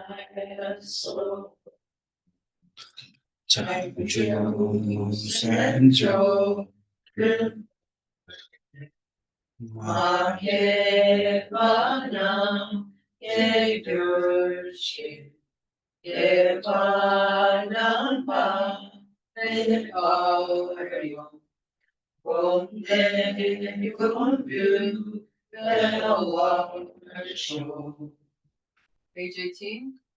Oh, can you do this prayer, page 39? No, in the Tārā Sadhana. Yeah, page 39. We don't have numbers. Hmm? We don't have page numbers. Application for wishes. Aspiration prayer. How come you don't have a page There's number? no page number. No, it's the electronic signature. Didn't- it didn't- They have a page number. No, we don't have. Yeah, I print. When he printed it out, that's. Words. I must have expanded. Yeah. You did something. I'm just kidding. Yeah, it's towards the end. Aspiration prayer. Yes, yeah. Okay. Operation. Page 39. 39. Because I can't find it. And the page numbers. I know. Okay, word 8 now. Aspiration prayer. Yeah. Yeah. Exalted, transcendent lady. Okay. For the bag. No. Before that. No. Aspiration prayer.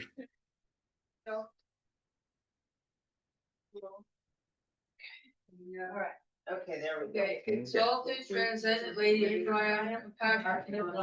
Please remove the true veil of the endless sentient beings and myself.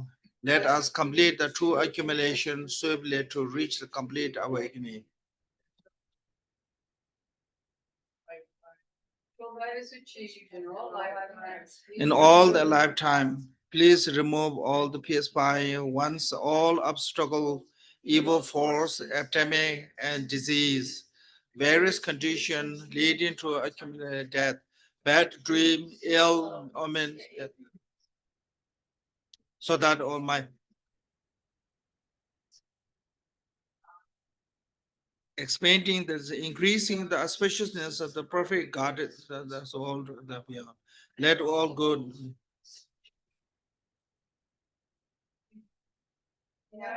Diligent practice of the made the secret Dharma drive. Let the gaze as you exquisite peace of the continuance of the let me realize the truth of the emptiness, and let me practice bodhicitta blooms expand like the waxing moon. I am born in from divinely beautiful in the sacred lotus in the Victoria exile and joyful mandala. May the Amitabha of the Buddha of the infinity light directly reveal his property, and may the I strive to attain the goodness. Mother of the all indeed, of the all three times of Buddhas. Blue, green, white face in the two arm. You are the swift veteran. May the auspiciousness of the mother holding the umbrella present. Mother of the all the Victoria Tārā, may I and all other become just like you. In form, retinal, lifespan, pure Ram, and excellent noble